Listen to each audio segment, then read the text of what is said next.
العالمين الرحمن الرحيم مالك يوم الدين إياك نعبد وإياك نستعين اهدنا الصراط المستقيم صراط الذين أنعمت عليهم غير المغضوب عليهم ولا الضالين آمين.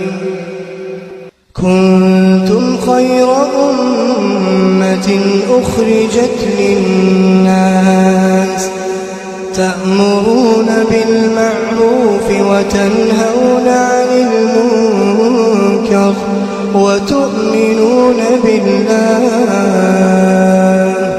ولو آمن أهل الكتاب لكان خيرا لهم منهم المؤمنون وأكثرهم الفاسقون لن يضروكم إلا أذى وإن يقاتلوكم يولوكم الأدبار ثم لا ينصرون ضربت عليهم الذلة أينما ثقفوا إلا بحبل من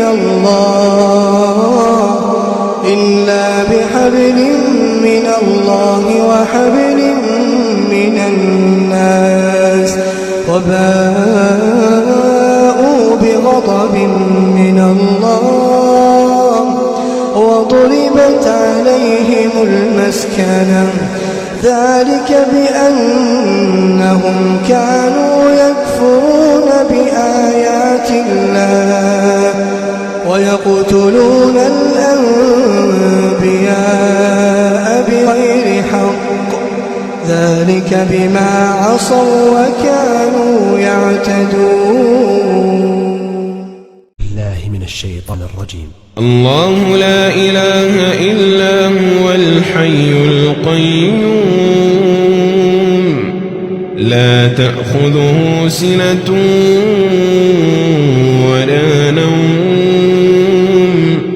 له ما في السماوات وما في الأرض من ذا الذي يشفع عنده إلا بإذنه يعلم ما بين أيديهم وما خلفهم ولا يحيطون بشيء من علمه إلا بما شاء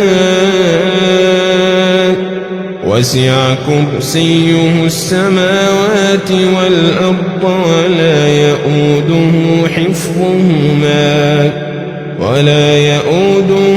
حفظهما وهو العلي العظيم.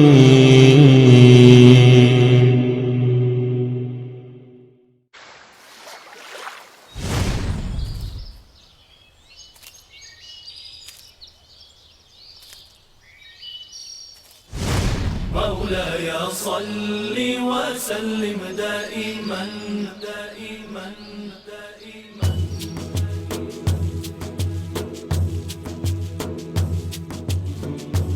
دائما دائما دائما مولاي صل وسلم دائما أبدا على حبيبك خير الخلق كلهم. مولاي صل وسلم دائما أبدا على حبيبك خير الخلق كلهم. محمد سيد الكونين والثقلين محمد سيد الكونين والثقلين محمد سيد الكونين والثقلين عيني من عرب ومن عجم. مولاي صل وسلم دائما أبدا على حبيبك خير الخلق كلهم. هو الحبيب الذي ترجى شفاعته، هو الحبيب الذي ترجى شفاعته، هو الحبيب الذي ترجى شفاعته لكل هول من الأهوال مقتحم. مولاي صل وسلم دائما أبدا على حبيبك خير الخلق كلهم.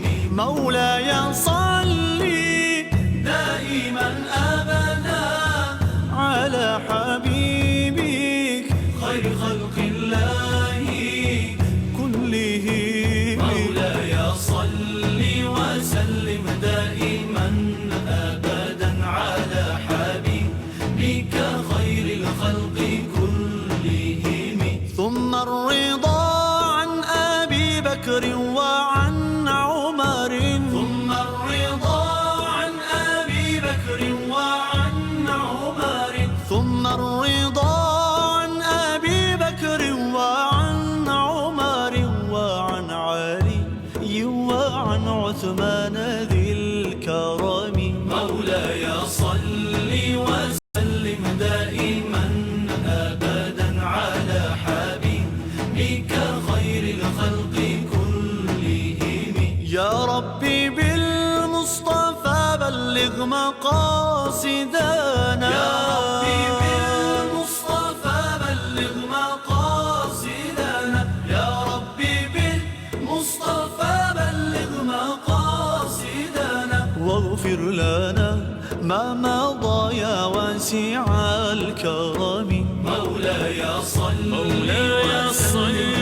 وسلم على حبيبك خير الخلق كلهم. مولاي صل.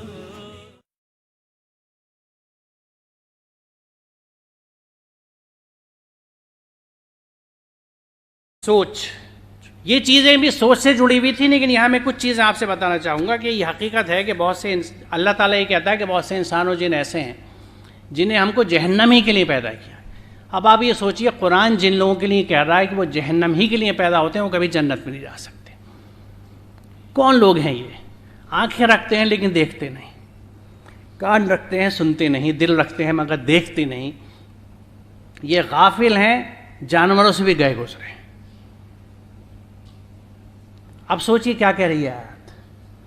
मेरी आंखें क्या देखती हैं चारों तरफ, मैं अकाउंटेबल हूं उसके लिए। और मैं उसके लिए एक मिसाल ये देता हूं, कभी आप सड़क पे जा रहे हैं, मान लीजिए सेंट्रल मार्केट गए आप, सीधे हाथ पे आपको शोरूम्स भी दिख रहे हैं, सड़क पे चलती चमकती गाड़ियां भी दिख रही हैं। अब वहां आपके दिल में ये ख्याल आ रहा है कि यार ये मेरे पास गाड़ी कब आएगी। अगर गाड़ी है, मारुति चला रहे हैं, तो मर्सिडीज़ देख के सोचते हैं कि यार अल्लाह मियाँ ये मर्सी मुझे कब मिलेगी, बी मर्सीफुल, गिव मी ए मर्सी। दूसरी तरफ उल्टे हाथ पे वो छोटे छोटे बच्चे हैं जिनके जिस्म पे कपड़े भी नहीं हैं, वो कभी आपकी कमीज़ खींचते हैं, कभी पट्टू कुछ मांगते हैं आपसे। यहाँ फैसला होता है कि आप इधर देखते हैं या इधर देखते हैं, इसे अटेंड करते हैं या इसे अटेंड करते हैं। जो आंखें वाले हैं वो इनको देखेंगे जो डेप्राइव्ड हैं, उनके पास वो भी नहीं है जो आपके पास है।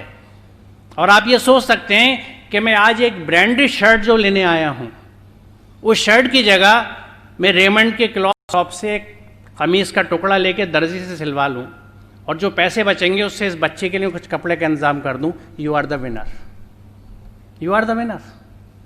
ब्रांड क्या है? एक मेंटल स्टेट। कपड़ा जो अच्छा लगे पहनवाइए, दर्जी से सिलवाइए, जो पैसे बचते हैं, क्योंकि कहीं पे भी ब्रांडेड शर्ट आपको 1000-1500 से कम नहीं मिलती। रेमंड का बेहतरीन कमीज का कपड़ा आपको 300-400 रुपये में मिल जाएगा शर्ट पीस। 100-150 रुपये में सिलाई हो गई, जो पैसे बचे उनको दीजिए जिनके पास कुछ नहीं है। You can do it. मैं ये नहीं कह रहा कमीज में सिलवाइए, लेकिन कहीं पे सोचिए कि जो कुछ मेरे पास है उसमें दूसरों का भी हक है ना। ईताज़िल क़ुरबा का क्या मतलब है? और एक और बुर्क है जो मैं हमेशा कहता हूं, मैं जितने सिस्टम ऑफ एजुकेशन के पढ़ा, मेरी तालीम पे खर्चा मैंने कुछ भी नहीं दिया, मेरे समाज ने दिया, क्योंकि मैं गवर्नमेंट स्कूल्स में पढ़ा। मेरे टाइप में तो सेल्फ फाइनेंसिंग स्कीम्स भी नहीं हुआ करती थी। तो मेरे समाज ने मेरे ऊपर खर्च किया है टू एजुकेट मी। ये हम सब की कहानी है। लेकिन जब मैंने जॉब किया और 4-5 फिगर सैलरी मेरे घर में आई, तो मैंने समाज को कुछ दिया क्या? वो सब मेरे घर में मेरी फैमिली पे खर्च हो रही है, मैं समाज को कुछ नहीं लौटा रहा। मैं टैक्स की और ज़कात की बात नहीं कर रहा। मेरी एजुकेशन में 90% मेरी सोसाइटी ने खर्च किया है, तो मैं अगर अपनी इनकम का 90% नहीं तो 20-30% तो सोसाइटी को दूं। उनको दूं जिनके पास कुछ नहीं है। कुछ बच्चों को पढ़ा लूं, कुछ बच्चों के हाथ में कलम दे दूं, कुछ बच्चों को कपड़े दे दूं। कुछ नहीं कर सकता तो अपने टाइम को स्पेयर करूं और गली के बाहर जो झोपड़पट्टी है वहां किसी झोपड़े में एक बोर्ड रख के उन बच्चों को पढ़ा दूं। सोचूं तो सही उनके बारे में। उनके बारे में कौन सोचेगा कि अल्लाह में उतर के आएंगे? उसने तो खैर उम्मत भेजी थी इसलिए कि टेक केयर ऑफ अदर्स, जो डिप्राइव्ड हैं, छोड़े हुए हैं, जिनके पास वो नहीं है। और यही इस्लाम है। This is Islam, this is human system, it's not a religion. Islam कोई मजहब का नाम नहीं है। इस्लाम एक तरीका है आपको अच्छा इंसान बनाने का।